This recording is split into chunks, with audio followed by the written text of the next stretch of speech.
ಗೌರಿ ಗಣೇಶ ಹಬ್ಬ ಬಂದೇ ಬಿಡ್ತು. ಅದಕ್ಕಾಗಿ ಇವತ್ತಿನ ವಿಡಿಯೋದಲ್ಲಿ ಟ್ರೆಡಿಷನಲ್ ಆಗಿ ಮಾಡ್ಕೊಳ್ಳುವಂತಹ ಗಣೇಶನಿಗೆ ತುಂಬ ಪ್ರಿಯವಾಗಿರುವಂತಹ ಮೋದಕ ರೆಸಿಪಿ ನೋಡೋಣ. ಜಸ್ಟ್ ಅರ್ಧ ಗಂಟೆಯಲ್ಲಿ ಮಾಡ್ಕೋಬಹುದು. ಗಣೇಶನಿಗೆ 21 ಅಂದರೆ ತುಂಬಾನೇ ಇಷ್ಟ ಅಂತಾರೆ. ಅದಕ್ಕಾಗಿ ಕರೆಕ್ಟಾಗಿ 21 ಮೋದಕ ಆಗೋ ರೀತಿ ಪರ್ಫೆಕ್ಟ್ ಅಳತೆನಲ್ಲಿ ಹೇಳ್ಕೊಟ್ಟಿದ್ದೀನಿ. ನೀವು ಸಹ ಹಬ್ಬದ ದಿನ ಮನೆಯಲ್ಲಿ ಈ ಟ್ರೆಡಿಷನಲ್ ಮೋದಕ ರೆಸಿಪಿನ ಮಾಡಿ ಗಣೇಶನಿಗೆ ನೈವೇದ್ಯ ಮಾಡ್ಬೋದು. ವಿಡಿಯೋ ಇಷ್ಟ ಆದ್ರೆ ಹೆಚ್ಚು ನಿಮ್ಮ ಫ್ರೆಂಡ್ಸ್ ಫ್ಯಾಮಿಲಿ ಎಲ್ಲರಿಗೂ ಶೇರ್ ಮಾಡೋದನ್ನ ಮಾತ್ರ ಮರಿಬೇಡಿ. ನೀವೇನೇ ನಮ್ಮ ಚಾನಲ್ಗೆ ಸಬ್ಸ್ಕ್ರೈಬ್ ಮಾಡ್ಕೊಂಡಿಲ್ಲ ಅನ್ನೋದ್ರೆ ಈ ಕೂಡಲೇ ಸಬ್ಸ್ಕ್ರೈಬ್ ಮಾಡ್ಕೊಳ್ಳಿ. ಬನ್ನಿ ಫಟಾಫಟ್ ಅಂತ ರೆಸಿಪಿ ನೋಡ್ಕೊಂಡು ಬರೋಣ. ನಾನು ಎಲ್ಲ ಇಂಗ್ರೀಡಿಯೆಂಟ್ಸ್ನ ಕಾಫಿ ಲೋಟದಲ್ಲಿ ಅಳತೆ ತಗೊಂಡಿದ್ದೀನಿ. ಇನ್ ಕೇಸ್ ನಿಮಗೆ ಜಾಸ್ತಿ ಮಾಡ್ಕೋಬೇಕಿದ್ರೆ ದೊಡ್ಡ ಲೋಟದಲ್ಲಿ ಅಳತೆ ತಗೊಳ್ಳಿ. 1 ಲೋಟ ಬರ್ತಿ ಆಗೋ ರೀತಿ ಕಾಯಿ ತುರಿ ತಗೊಂಡಿದ್ದೀನಿ. ಯಾವಾಗಲೂ ಕಾಯಿ ಜಾಸ್ತಿ ಇರಬೇಕು, ಬೆಲ್ಲ ಕಡಿಮೆ ಇರಬೇಕು. 1 ಕಾಫಿ ಲೋಟದಲ್ಲಿ 1-2 ಸ್ಪೂನ್ ಕಡಿಮೆ ಆಗೋಷ್ಟು ಬೆಲ್ಲ ತಗೊಂಡಿದ್ದೀನಿ. ಜಸ್ಟ್ ಕಾಯಿಗಿಂತ ಸ್ವಲ್ಪ ಕಮ್ಮಿ ಬೆಲ್ಲ ತಗೊಂಡ್ರೆ ಸರಿ ಹೋಗುತ್ತೆ. ನೆಕ್ಸ್ಟು ಕಾಯಿ ಎಷ್ಟು ತಗೋತೀವೋ ಅದ್ರ 2ರಷ್ಟು ಅಕ್ಕಿ ಹಿಟ್ಟು ತಗೋಬೇಕು. ಕಾಫಿ ಲೋಟದಲ್ಲಿ 2 ಲೋಟದಷ್ಟು ಅಕ್ಕಿ ಹಿಟ್ಟು ತಗೊಂಡಿದ್ದೀನಿ. ರೆಡಿಮೇಡ್ ಪ್ಯಾಕೆಟಲ್ಲಿ ಬರ್ತಲ್ವಾ ಆ ಅಕ್ಕಿ ಹಿಟ್ಟನ್ನೇ ತಗೊಂಡಿದ್ದೀನಿ. ಇಷ್ಟೇ ಮೇನ್ ಇಂಗ್ರೀಡಿಯೆಂಟ್ಸ್ ಬೇಕಿರೋದು. ಇಷ್ಟು ಇಂಗ್ರೀಡಿಯೆಂಟ್ಸ್ನ ಬಿಟ್ಟು ಬೇರೆ ಏನೇ ಹಾಕೊಂಡ್ರು ಅದು ಒಂದು ಎಕ್ಸ್ಟ್ರಾ ಟೇಸ್ಟ್ಗೋಸ್ಕರ ಹಾಕ್ಕೊಳ್ಳೋದು ಅಷ್ಟೇ. ಮೊದಲಿಗೆ ಮೋದಕ ಒಳಗಡೆ ಹಾಕುವಂತ ಹೂರ್ಣ ರೆಡಿ ಮಾಡ್ಕೊಳ್ಳಿಕ್ಕೆ ದಿ ಇಂಡಸ್ ವ್ಯಾಲಿ ಅವ್ರದ್ದು ಕಾಸ್ಟ್ ಐರನ್ ಕಡಾಯಿ ಯೂಸ್ ಮಾಡ್ತಾ ಇದ್ದೀನಿ. ಅರ್ಧ ಚಮಚದಷ್ಟು ಬಿಳಿ ಎಳ್ಳು ಹಾಕೊಂಡು ಹಾಗೆ ಡ್ರೈ ಫ್ರೈ ಮಾಡ್ಕೋತಾ ಇದ್ದೀನಿ. ನಿಮಗೆ ಎಳ್ಳು ಬೇಡ ಅನ್ನೋದಿದ್ರೆ ಸ್ಕಿಪ್ ಮಾಡ್ಕೋಬಹುದು. ಜಾಸ್ತಿ ಫ್ರೈ ಮಾಡ್ಕೊಳ್ಳೋ ಹಾಗಿಲ್ಲ. ಜಸ್ಟ್ 1 ನಿಮಿಷ 2 ನಿಮಿಷ ಲೋ ಫ್ಲೇಮ್ ನಲ್ಲಿ ಇಟ್ಕೊಂಡು ಬೆಚ್ಚಗ್ ಮಾಡ್ಕೋಬೇಕಷ್ಟೇ. ಇದನ್ನ ಕಪ್ಪಗಾಗೋರ್ಗು ಎಲ್ಲ ಫ್ರೈ ಮಾಡ್ಕೋಬಾರ್ದು, ಕಹಿ ಬಂದ್ಬಿಡುತ್ತೆ. ಇದು ಫ್ರೈ ಆದ್ಮೇಲೆ ಒಂದು ಪ್ಲೇಟಿಗೆ ಎತ್ತಿಟ್ಕೊಳ್ಳೋಣ. ನೆಕ್ಸ್ಟ್ ಇದಕ್ಕೇನೆ 4 ಏಲಕ್ಕಿ ಹಾಕೊಂಡು ಡ್ರೈ ಫ್ರೈ ಮಾಡ್ಕೋತಾ ಇದ್ದೀನಿ. ನೀವು ಯಾವುದೇ ರೆಸಿಪಿಗೆ ಏಲಕ್ಕಿ ಪುಡಿ ಮಾಡಿ ಹಾಕೋತಾ ಇರಿ. ಒಂದ್ಸರಿ ಡ್ರೈ ಫ್ರೈ ಮಾಡ್ಕೊಂಡು ಹಾಕಿ ನೋಡಿ, ತುಂಬಾ ಪರಿಮಳ ಬರುತ್ತೆ, ತುಂಬಾ ಘಮ ಘಮ ಅಂತ ಇರುತ್ತೆ. ಅದಕ್ಕಾಗಿ ಒಂದ್ಸರಿ ಡ್ರೈ ಫ್ರೈ ಮಾಡ್ಕೊಂಡು ಪುಡಿ ಮಾಡ್ಕೊತೀನಿ. ಇದನ್ನ ಮಿಕ್ಸಿ ಜಾರಿಗೆ ಹಾಕಿಟ್ಕೋತೀನಿ. ನೆಕ್ಸ್ಟು ಸ್ಟವ್ ಆಫ್ ಮಾಡಿಕೊಂಡು ಕಡಾಯಿ ಬೆಚ್ಚಗಿರುತ್ತಲ್ವಾ ಅದರಲ್ಲೇನೆ 2 ಸ್ಪೂನ್ ಅಷ್ಟು ಹುರ್ಗಡ್ಲೆನೂ ಡ್ರೈ ಫ್ರೈ ಮಾಡ್ಕೋತಾ ಇದ್ದೀನಿ. ಇದನ್ನ ಮಿಕ್ಸಿ ಜಾರ್ನಲ್ಲಿ ಏಲಕ್ಕಿ ಜೊತೆ ಪುಡಿ ಮಾಡ್ಕೊತೀನಿ. ನಿಮಗೆ ಕಡಲೆ ಬೇಡ ಅನ್ನೋದಿದ್ರೆ ಕಡಲೆನ ಸ್ಕಿಪ್ ಮಾಡ್ಕೋಬಹುದು. ಇದೆರಡನ್ನು ಒಂದು ಫೈನ್ ಪೌಡರ್ ಮಾಡಿ ಎತ್ತಿಟ್ಕೊಳ್ಬೇಕು. ನೆಕ್ಸ್ಟ್ ಇದಕ್ಕೇನೆ ನಾವು ಅವಾಗಲೇ ಅಳತೆ ತಗೊಂಡಿಟ್ಕೊಂಡಿದ್ವಲ್ವಾ ಆ ಬೆಲ್ಲ, ಕಾಯಿ ಮತ್ತು ಫ್ರೈ ಮಾಡಿಟ್ಕೊಂಡಂತಹ ಎಳ್ಳು 3ನ್ನು ಸೇರಿಸ್ಕೊಂಡು ಇವಾಗ ಸ್ಟವ್ ಆನ್ ಮಾಡ್ಕೊಂಡಿದ್ದೀನಿ. ಇದನ್ನು ಜಾಸ್ತಿ ಬೇಯಿಸ್ಕೊಳ್ಳೋ ಅವಶ್ಯಕತೆ ಇಲ್ಲ. ಜಸ್ಟ್ ಬೆಲ್ಲ ಕಾಯಿ ಜೊತೆ ಮಿಕ್ಸ್ ಆಗಬೇಕು. 2 ಒಂದಕ್ಕೊಂದು ಬೆರೆತ್ಕೋಬೇಕು. ಆ ರೀತಿಯಾಗಿ ಮಿಕ್ಸ್ ಮಾಡಿಕೊಂಡ್ರೆ ಸಾಕಾಗುತ್ತೆ. ನಾನು ಕ್ಲೀನಾಗಿರುವಂಥ ಬೆಲ್ಲ ತಗೊಂಡಿದ್ದೀನಿ. ಇನ್ ಕೇಸ್ ನೀವು ತಗೊಂಡಿರುವಂಥ ಬೆಲ್ಲ ಕ್ಲೀನಾಗಿಲ್ಲ, ಮಣ್ಣೆಲ್ಲ ಇದೆ ಅಂತ ನಿಮಗೆ ಅನಿಸಿದರೆ ಮೊದಲಿಗೆ ಬೆಲ್ಲನ ನೀರಿನಲ್ಲಿ ಕರಗಿಸ್ಕೊಂಡು ಅದನ್ನು ಸೋಸ್ಕೊಂಡು ನಂತರ ನೀವು ಕಾಯಿ ಜೊತೆ ಮಿಕ್ಸ್ ಮಾಡ್ಕೋಬೋದು. ಬೆಲ್ಲ ಕರಗಿ ಕಾಯಿ ಜೊತೆ ಚೆನ್ನಾಗಿ ಬೆರೆತ್ಕೊಂಡಿದೆ. ಇವಾಗ ನಾನು ಪುಡಿ ಮಾಡಿಟ್ಕೊಂಡಂತಹ ಉರಿಗಡ್ಲೆ ಮತ್ತು ಏಲಕ್ಕಿ ಪುಡಿ ಇತ್ತಲ್ಲ ಅದನ್ನು ಹಾಕಿ ಮಿಕ್ಸ್ ಮಾಡ್ಕೋತಾ ಇದ್ದೀನಿ. ಎಲ್ಲದನ್ನು ಚೆನ್ನಾಗಿ ಮಿಕ್ಸ್ ಮಾಡಿಕೊಂಡ್ರೆ ಮೋದಕ ಒಳಗಡೆ ಹಾಕುವಂಥ ಸ್ಟಫಿಂಗ್ ಅಂದರೆ ಹೂರ್ಣ ರೆಡಿ ಆಗೋಯ್ತು. ಇದನ್ನು ಸೈಡಲ್ಲಿ ಎತ್ತಿಟ್ಕೊಳ್ಳೋಣ. ಹೆಲ್ತ್ಗೆ ತುಂಬಾ ಒಳ್ಳೆಯದು ಅಂತ ಹೇಳಿ ನಾನು ಇವತ್ತಿನ ವಿಡಿಯೋದಲ್ಲಿ ದಿ ಇಂಡಸ್ ವ್ಯಾಲಿ ಅವ್ರದ್ದು ಕಾಸ್ಟ್ ಐರನ್ ಕಡಾಯಿ ಯೂಸ್ ಮಾಡ್ತಾ ಇದ್ದೀನಿ. ಇವರ ಕಾಸ್ಟ್ ಐರನ್ ಪಾತ್ರೆಗಳು 100% ಹೆಲ್ದಿಯಾಗಿರುತ್ತೆ. ಯಾವುದೇ ರೀತಿಯಂಥ ವಿಷಕಾರಿ ಅಂಶಗಳಿರೋದಿಲ್ಲ. ಮತ್ತು ಇದರಲ್ಲಿ ನಾವು ಅಡುಗೆ ಮಾಡ್ಕೊಳ್ಳೋದ್ರಿಂದ ನಮ್ಮ ಫುಡ್ನಲ್ಲಿ ಕಬ್ಬಿಣದಂಶ ಹೆಚ್ಚಾಗುತ್ತೆ. ನಮ್ಮ ಬಾಡಿಗೆ ಕಬ್ಬಿಣದಂಶ ಬೇಕೇ ಬೇಕು. ನಮ್ಮ ಹೆಲ್ತ್ಗೆ ತುಂಬಾ ಒಳ್ಳೆ ಇನ್ವೆಸ್ಟ್ಮೆಂಟ್ ಇದು. ಜಸ್ಟ್ ಕಡಾಯಿ ಮಾತ್ರ ಅಲ್ಲ, ಇವ್ರ ಹತ್ರ ತುಂಬ ವೆರೈಟಿ ಆಫ್ ಕುಕ್ವೇರ್ಸ್ ಇದೆ. ಈ ಕಡಾಯಿ ಜೊತೆಗೇನೆ ಕ್ಯಾಸ್ಟ್ ಐರನ್ ಉತ್ತಪಂ ಪ್ಯಾನ್ ಅಂದರೆ ಸೆಟ್ ದೋಸೆ ಹಾಕುವಂಥ ಪ್ಯಾನ್ ಸಹ ತಗೊಂಡಿದ್ದೀನಿ. ಕೆಳಗೆ ಡಿಸ್ಕ್ರಿಪ್ಷನ್ ಬಾಕ್ಸ್ನಲ್ಲಿ ಲಿಂಕ್ ಇರುತ್ತೆ, ಚೆಕ್ ಮಾಡಿ ನೋಡಿ. ನೀವು ತಗೋಬೇಕಾದ್ರೆ ನೆಕ್ಸ್ಟ್ ಟೈಮ್ ಅಂತ ಕೂಪನ್ ಕೋಡ್ ಯೂಸ್ ಮಾಡ್ಕೊಳ್ಳಿ, ನಿಮಗೆ ಡಿಸ್ಕೌಂಟ್ ಸಹ ಸಿಗುತ್ತೆ. ದ ಇಂಡಸ್ ವ್ಯಾಲಿ ಅವ್ರದ್ದು ಕಾಸ್ಟ್ ಐರನ್ ತವಾದಲ್ಲಿ ನಾವು ಸೆಟ್ ದೋಸೆ ಮಾಡಿಕೊಂಡ್ರೆ ತುಂಬ ಬೇಗ ದೋಸೆ ಆಗಿಬಿಡುತ್ತೆ, ತುಂಬ ಟೈಮ್ ತಗೊಳ್ಳೋದಿಲ್ಲ. ನ್ಯಾಚುರಲಿ ನಾನ್ ಸ್ಟಿಕ್ ಇದು, ಒಂಚೂರು ತವೆಗೆ ದೋಸೆ ಅಂಟಲ್ಲ. ನಾವು ಪ್ರತಿ ಸಲ ಇದರಲ್ಲಿ ದೋಸೆ ಮಾಡ್ಕೊಳ್ಳೋದ್ರಿಂದ ಫುಡ್ನಲ್ಲಿ ಕಬ್ಬಿಣದಂಶ ಹೆಚ್ಚುತ್ತೆ. ತುಂಬ ಗಟ್ಟಿ ಇರುತ್ತೆ, ತುಂಬ ತೂಕ ಇದೆ. 1 ಟೈಮ್ ಇನ್ವೆಸ್ಟ್ಮೆಂಟ್ ಇದು. ತುಂಬ ವರ್ಷಗಳ ಕಾಲ ಬಾಳಿಕೆ ಬರುತ್ತೆ. 10 ನಿಮಿಷ ನೆನೆಸಿ ಮಾಡುವಂಥ ಇನ್ಸ್ಟ್ಯಾಂಟ್ ದೋಸೆ ಮಾಡ್ಕೊಂಡಿದ್ದೆ. ತುಂಬಾ ಗರಿಯಾಗಿ ಬಂದಿತ್ತು. ಕೆಳಗಡೆ ಕ್ರಿಸ್ಪಿ ಆಗಿರುತ್ತೆ, ಮೇಲ್ಗಡೆ ಸಾಫ್ಟ್ ಆಗಿರುತ್ತೆ. ತುಂಬಾ ಸಖತ್ತಾಗಿ ಬಂದಿತ್ತು. ಸದ್ಯಕ್ಕಂತೂ ನನಗೆ ಈ ಕಾಸ್ಟ್ ಐರನ್ ದೋಸೆ ತವಾ ಫೇವ್ರೇಟ್ ಆಗಿದೆ. ಕೆಳಗಡೆ ಡಿಸ್ಕ್ರಿಪ್ಷನ್ ಬಾಕ್ಸ್ನಲ್ಲಿ ಪೂರ್ತಿ ಡೀಟೇಲ್ಸ್ ಇರುತ್ತೆ, ಚೆಕ್ ಮಾಡಿ ನೋಡಿ. ನೀವು ಬೈ ಮಾಡಬೇಕಾದ್ರೆ ನೆಕ್ಸ್ಟ್ ಟೈಮ್ ಅಂತ ಕೂಪನ್ ಕೋಡ್ ಯೂಸ್ ಮಾಡ್ಕೊಳ್ಳಿ, ನಿಮಗೆ ಡಿಸ್ಕೌಂಟ್ ಸಹ ಸಿಗುತ್ತೆ. ನೆಕ್ಸ್ಟ್ ಮೋದಕ ಮಾಡ್ಕೊಳ್ಳಿಕ್ಕೆ ಸೆಕೆಂಡ್ ಸ್ಟೆಪ್ಪಿಗೆ ಹೋಗೋಣ. ಒಂದು ಅಕ್ಕಿ ಹಿಟ್ಟಿಂದು ಮಿಕ್ಸ್ಚರ್ ರೆಡಿ ಮಾಡ್ಕೊಳ್ಳೋಣ. 2 ಲೋಟದಷ್ಟು ಅಕ್ಕಿ ಹಿಟ್ಟಿಗೆ 2.5 ಲೋಟದಷ್ಟು ನೀರು ಹಾಕೊಂಡಿದ್ದೀನಿ.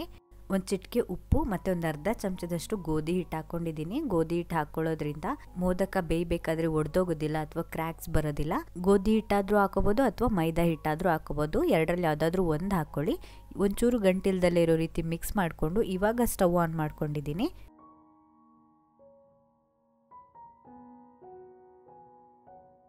ನೀರು ಚೆನ್ನಾಗಿ ಕುದಿಯಕ್ಕೆ ಸ್ಟಾರ್ಟ್ ಆದಮೇಲೆ ನಾವು 2 ಲೋಟದಷ್ಟು ಅಕ್ಕಿ ಹಿಟ್ಟು ತೆಗೆದಿಟ್ಕೊಂಡಿದ್ವಲ್ವ ಅದನ್ನು ಹಾಕೋತಾ ಇದ್ದೀನಿ. ಇದನ್ನು ಜಾಸ್ತಿ ಹೊತ್ತು ಬೇಯಿಸ್ಕೊಳ್ಳೋ ಅವಶ್ಯಕತೆ ಇಲ್ಲ. ಜಸ್ಟ್ ಒಂಚೂರು ಗಂಟಿಲ್ದಲ್ಲೇ ಇರೋ ರೀತಿ ಚೆನ್ನಾಗಿ ಮಿಕ್ಸ್ ಮಾಡ್ಕೋಬೇಕು. ಒಂದು ಮುದ್ದೆ ಥರ ಒಂದು ಮಿದ್ಕೆ ಆಗೋ ರೀತಿ ಮಿಕ್ಸ್ ಮಾಡ್ಕೋಬೇಕಾಗತ್ತೆ.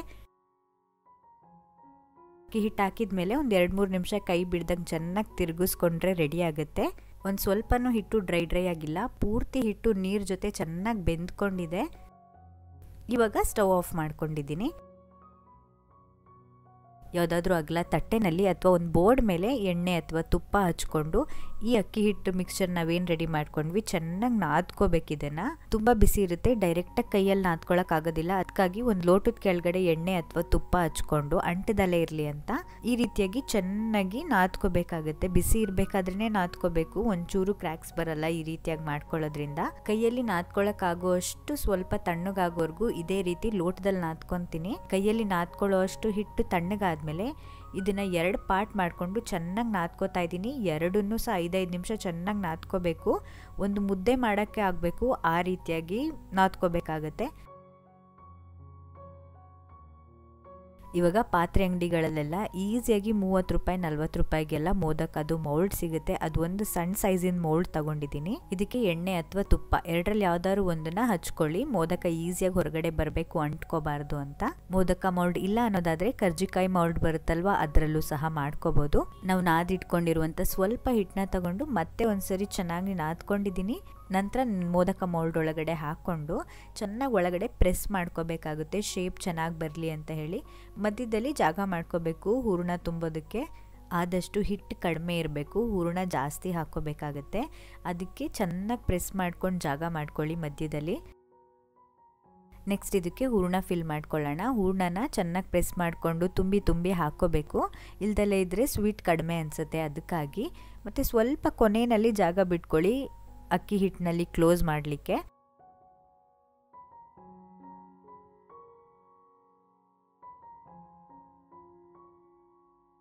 ಇದನ್ನು ನಿಧಾನಕ್ಕೆ ಜೆಂಟಲಾಗಿ ಓಪನ್ ಮಾಡಿಕೊಂಡ್ರೆ ಮೋದಕ ಪರ್ಫೆಕ್ಟ್ ಶೇಪ್ನಲ್ಲಿ ರೆಡಿ ಇರುತ್ತೆ. ಏನು ಕಷ್ಟ ಇಲ್ಲ, ಯಾರು ಬೇಕಾದರೂ ಮಾಡ್ಬೋದು. ಇದನ್ನು ಒಂಚೂರು ಒಡೆದೋಗೋದಿಲ್ಲ, ಒಂದು ಸ್ವಲ್ಪನೂ ಹರಿದೋಗೋದಿಲ್ಲ, ತುಂಬ ಚೆನ್ನಾಗಿ ಬರುತ್ತೆ. ಎಲ್ಲ 21 ಮೋದಕನೂ ಇದೇ ರೀತಿ ರೆಡಿ ಮಾಡ್ಕೊತೀನಿ.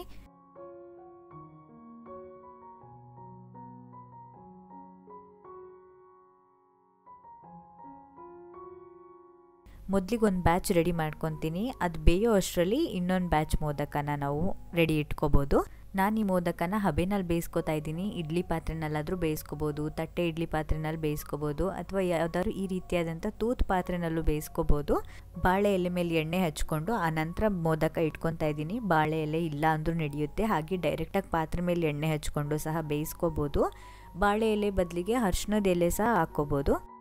ಇದನ್ನು ಬೇಯಿಸ್ಕೊಳ್ಳಿಕ್ಕೆ ಒಂದು ಚಿಕ್ಕ ಪಾತ್ರೆಯಲ್ಲಿ ಒಂದು 2 ಲೋಟದಷ್ಟು ನೀರನ್ನ ಚೆನ್ನಾಗಿ ಕುದಿಯೋಕೆ ಇಟ್ಟಿದ್ದೆ. ನಂತರ ಇದ್ರ ಮೇಲೆ ಮೋದಕ ಇಟ್ಟಿರುವಂಥ ಪಾತ್ರೆನ ಇಟ್ಕೊಂಡು ಲಿಡ್ ಕ್ಲೋಸ್ ಮಾಡಿ 10ರಿಂದ 15 ನಿಮಿಷ ಮೀಡಿಯಂ ಫ್ಲೇಮ್ನಲ್ಲಿ ಬೇಯಲಿಕ್ಕೆ ಬಿಟ್ಬಿಡಬೇಕು. ನೀವು ಸಹ ಇದೇ ಮೆಷರ್ಮೆಂಟ್ನಲ್ಲಿ ಟ್ರೈ ಮಾಡಿ ನೋಡಿ. ಒಂಚೂರು ಟೇಸ್ಟ್ ನೋಡ್ದಲೇ ನೈವೇದ್ಯಕ್ಕೆ ನೀವು ಪರ್ಫೆಕ್ಟ್ ಆದಂಥ ಮೋದಕನ ರೆಡಿ ಮಾಡ್ಕೋಬೋದು. ಇವಾಗ ಬಿಸಿ ಬಿಸಿ ಮೋದಕ ಪರ್ಫೆಕ್ಟ್ ಶೇಪ್ನಲ್ಲಿ ರೆಡಿಯಾಗಿದೆ. ಒಂಚೂರು ಎಲ್ಲೂ ಕ್ರ್ಯಾಕ್ ಆಗಿಲ್ಲ, ಒಂಚೂರು ಎಲ್ಲೂ ಸೀಳ್ಬಿಟ್ಟಿಲ್ಲ. ಹಬೆನಲ್ಲಿ ಬೇಯಿಸ್ಕೋಬೇಕಾದ್ರೆ ಬೆಲ್ಲ ಎಲ್ಲ ಕರಗಿ ಜ್ಯೂಸಿಯಾಗಿ ರೆಡಿ ಆಗುತ್ತೆ. ನೀವು ಸಹ ಗಣೇಶನಿಗೆ ಇಷ್ಟವಾಗಿರುವಂತಹ ಸಿಹಿ ಮೋದಕನ ನೈವೇದ್ಯ ಮಾಡಿ ನಿಮ್ಮ ಇಷ್ಟಾರ್ಥಗಳನ್ನು ಸಿದ್ಧಿಸ್ಕೊಳ್ಳಿ.